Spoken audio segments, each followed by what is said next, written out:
Good afternoon, everybody. Captain Matt Trombley here, Third Alarm Charters and Guide Service. Still working on a lot of the different videos we've been doing, and today I'm going to talk about the uses of speed and temp sensors. I get a lot of people that ask me about how do I run a speed and temp sensor, how critical of a role does it play, what do you use, what manufacturer, how do you work it into the mix of your electronics from your GPS to your fish finder, and the critical roles that it plays, particularly for trolling for trout and salmon. So I'm going to talk a little bit about the unit we use and how it plays in. I'm currently sitting on my Baja. I have a 280 Baja Cruiser, a charter boat, strictly for our trolling trips. And we're getting ready to do winterization, put her away, but thought I'd talk a little bit about the unit that we run. I'm a Fishhawk person. There's a multitude of different speed and temp sensors on the market. Everything from sub-troll, depth radar. I've used the Fishhawk units exclusively for approximately the last 10 years now. As you see here behind me, still have the 840 Fishhawk head unit on that we run. Still gives me the same information. We have upgraded the probe over the years. I have an X2 Fishhawk on my other vessel. I have a 196 Starcraft Fishmaster that I run my smaller trips on, and I too run the Fishhawk unit on that. But we run the X4 probe, and the X4 probe runs on AA batteries. You can use it with the 840 head or the newer X4 head. Sends the same information. I have found the Fishhawk unit to be very reliable at any speed, at any depth. Troll as deep as 140 feet down out in Lake Ontario for king salmon in the summertime when we just can't get the temp we're looking for, and it still sends a reliable signal. It's not a coded cable signal unit. It has a transducer in the back of the boat that runs the information up to the 840 head. Now, Fishhawk has got some upgrades out there. You can get the X4D that tells you the depth that your probe is running at, which is critical when we talk about blowback when you're running down riggers, especially deep trolling out in Lake Ontario, the Great Lakes. Depending on the weight that you have and currents that you're running against, there'd be a great difference in blowback from a 12-pound weight to, say, a 14 or 16-pound weight. But again, that speed is critical for lure action, depending on whether we're running spoons, flasher flies, stick baits, what species we're targeting, the time of year. For king salmon, I like the 2.3 to 2.5 speed with a Fishhawk. And again, depth radar and sub-troll will give you different speeds that your fish might be biting at. Also troll for stripers on the Hudson River in the month of May, and we troll fast down there. 3.2 to 3.5, not unlikely some days the fish are biting at 4 miles an hour because of the currents we deal with tide change in the Hudson River. So again, that unit is key in letting us know what the speeds are that those fish are biting at. Temperature is the other big factor. And of course, in the springtime, right after ice out, you're trying to find the most critical warm water. It could be just a couple degree difference.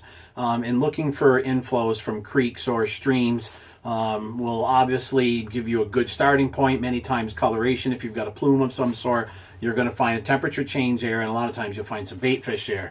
And whether you're chasing brown trout in Lake Ontario or chasing Atlantic salmon on Lake Champlain, again, those are the things we're looking for. Later, as we get into the summertime, thermocline is what we're looking for. And usually don't see a thermocline start to establish till late May, early June on Lake Champlain, and usually a touch later in Lake Ontario. And once we find that thermocline, then you'll know the temperature you're looking for. With Atlantic salmon, I really like that low 50s area, 53, 54 degrees. Seems to be the key point of where I'm going to set my probe.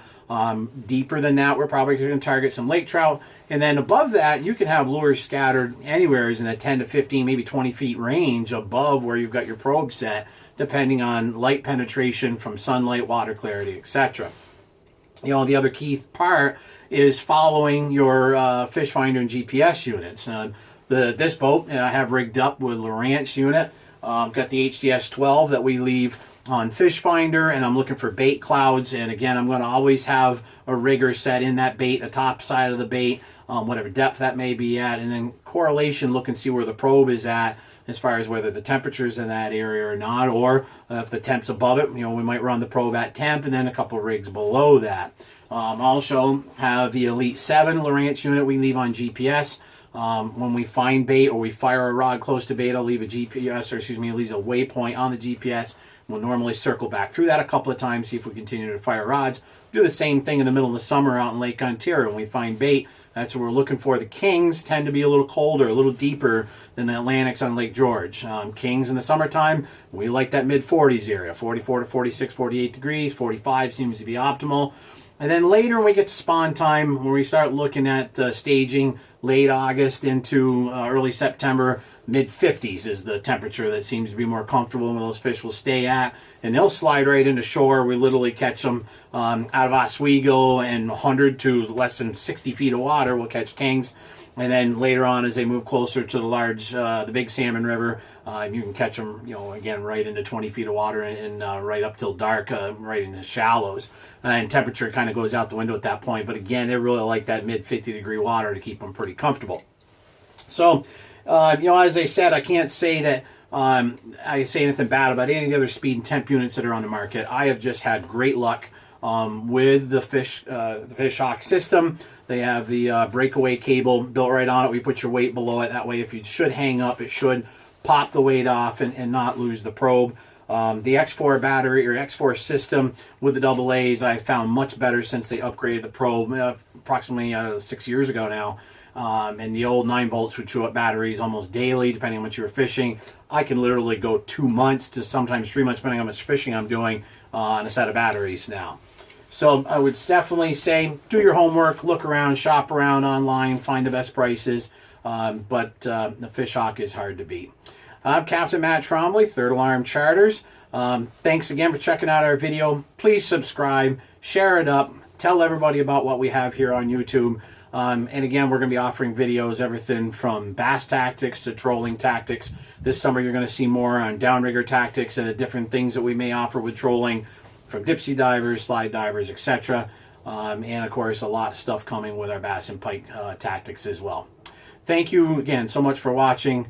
Good fishing, tight lines, and check us out again. Thank you.